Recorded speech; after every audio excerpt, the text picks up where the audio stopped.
So welcome to the review for Test 3.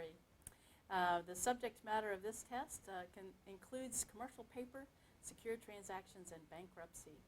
Remember, the format is the same as with prior tests, and I reserve the right to ask up to 10% of the questions from formally tested material.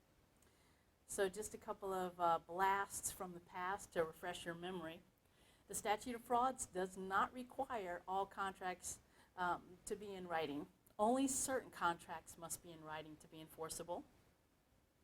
In terms of Article 2 of the Uniform Commercial Code, remember the implied warranty of merchantability. That's the warranty that all sellers give, and the warranty says that the goods are good for the ordinary purpose for which they are used.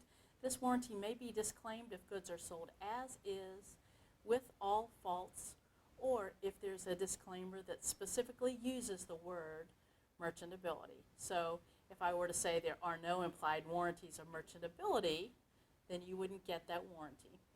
However, if the seller were to say there are no implied warranties, well, you'd get the implied warranty of merchantability because he or she did not use the word merchantability. And then finally, a couple of things from business organizations. Remember that the biggest disadvantage of a sole proprietorship is unlimited personal liability, and the biggest disadvantage of a corporation is double taxation of profits paid out as dividends. So with that much in mind, let's go ahead and get started with the substantive review today. So we're going to begin with commercial paper. You must know the types of negotiable instruments. There are two basic types of negotiable instruments, drafts and notes. And please remember that a check is a special type of a draft that's always drawn on a bank, and a certificate of deposit is a type of a promissory note or a note. You also must know the characteristics of commercial paper or the characteristics of negotiability. So remember, you must have a writing in some permanent movable form, and that writing must contain an unconditional promise if it's a promissory note, or an unconditional order to pay a sum certain in cash. And yes, cash means currency, cash. Note, while you must say pay to the order of for drafts and for promissory notes, it would be all right for a check to have the words pay to and still be negotiable. Order paper and bearer paper. Again, you need to be able to identify what type of paper you have. Order paper is payable to a specific person. Bearer paper is created if an instrument is payable to cash or to bearer, or if the last endorsement is an endorsement in blank. In other words, the person just signs their name. So what difference does it make? Well, order paper is negotiated by endorsement plus delivery. Bearer paper is negotiated, remember that's just a term for transfer, by mere delivery. In other words, if you have bearer paper, all you have to do is hand the instrument to the holder. All right, so remember, what if there's been a mistake? What if the payee's name is misspelled? Does that matter? The answer is no, it doesn't matter. What if there's a discrepancy between the amount written out in words and the amount written out in numerals? Then what? Well, if there's a discrepancy, the amount written out in words governs. Let's move on. All right, so here are some examples of endorsements, and you may have to identify these for the test. A special endorsement is where the instrument is paid to a specific person. So here, the very top endorsement, paid to the order of Jane Doe, signed John Doe, that would be a special endorsement. All right, so let me ask you, is this bearer paper or order paper? If you got order paper, then you're absolutely right. It's order paper because it's payable to a specific person, Jane Doe. All right, so let's look at the next one. This is an endorsement in blank. The holder simply signed their name, Jane Public. So is this order paper or is it bearer paper? And the answer is, it is bearer paper. And bearer paper, remember, is negotiated or transferred by mere delivery. So if a thief were to come by your desk and you had this instrument on your desk and pick it up and take it down to the Zippy Mart, they could cash it without doing anything else. No other endorsements are required. A restrictive endorsement places a restriction on the next holder. And so for deposit only, is a commonly used restrictive endorsement.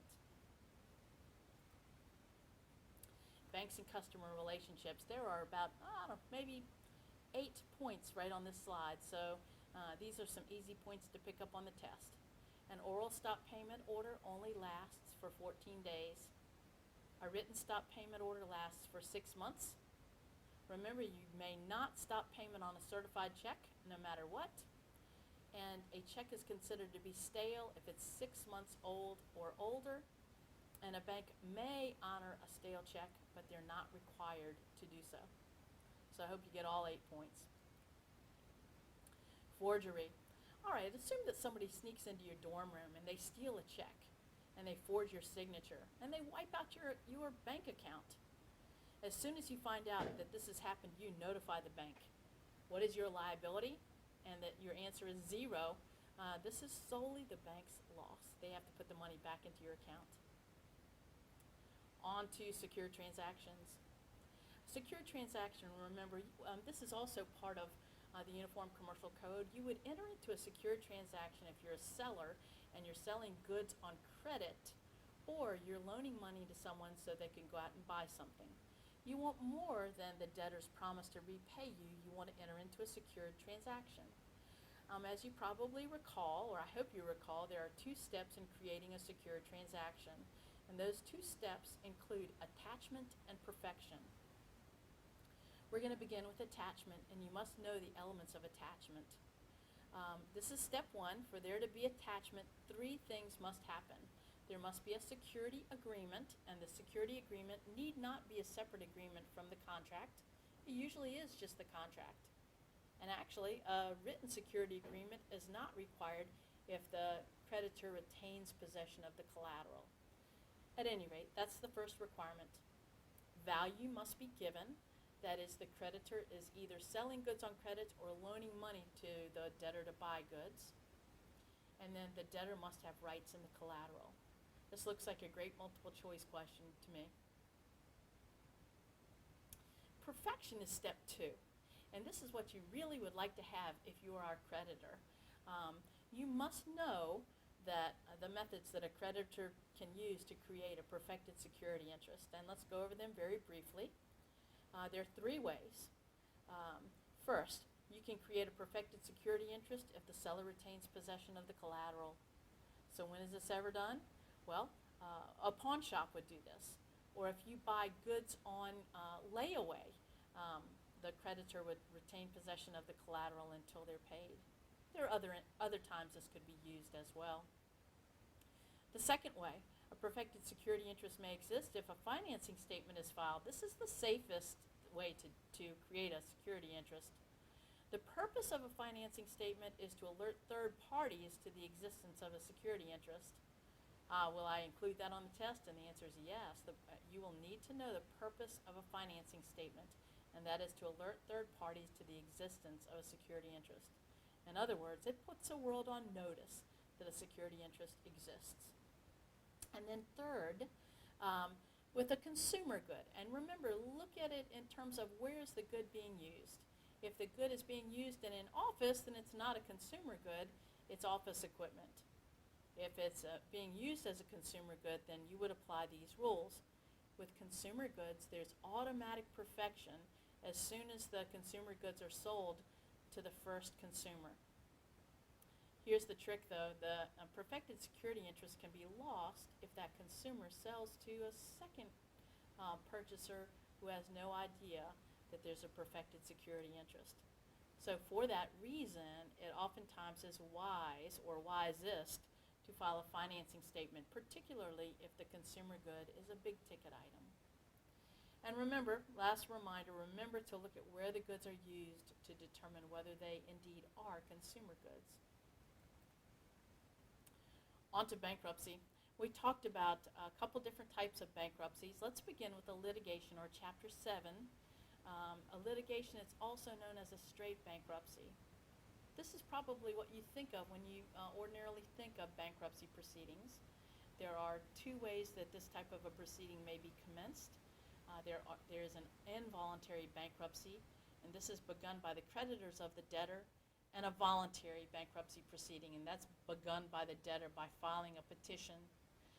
Here's one thing to note, and I'll ask you about this. This was a recent change in the bankruptcy laws. A debtor must take a credit counseling course to be able to file for bankruptcy. We also discussed a Chapter 13 or extended time payment plan, and this type of bankruptcy is only available to a debtor who has a regular income. All right, so involuntary bankruptcy, again, is begun by the creditor of the debtor. If there are 12 or more creditors, you need to remember that at least 3 must sign the petition.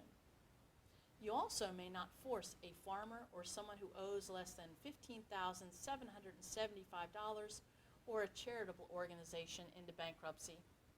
This slide looks like a good multiple choice question to me, or maybe 1 or 2 questions.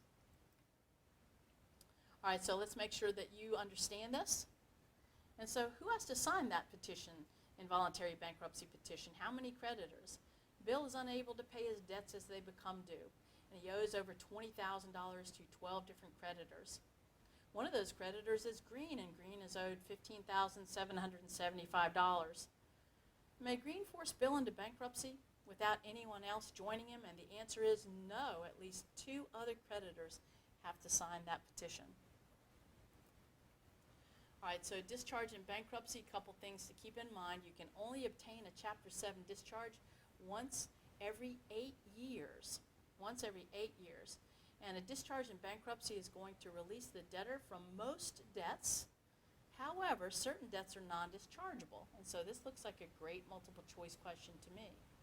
So taxes due within 3 years are non-dischargeable. Unscheduled debts, in other words, if you didn't list a debt on your bankruptcy petition, then it's not discharged. Alimony, child support, debts created by fraud or embezzlement, intentional injuries to people or property, education loans, unless you can prove undue hardship, and by the way, that's extremely difficult, government fines or penalties within the last 3 years, any sort of debt based on driving under the influence, or it could be operating a boat under the influence or an airplane under the influence of drugs or alcohol. And certain consumer debts are not dischargeable, and Sarbanes-Oxley liability is not dischargeable either.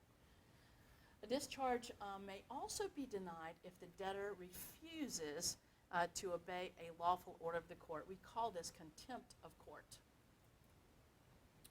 So this is a multiple choice question on the test, and it asks about the Bankruptcy Abuse Prevention and Consumer Protection Act and some of the changes that were made.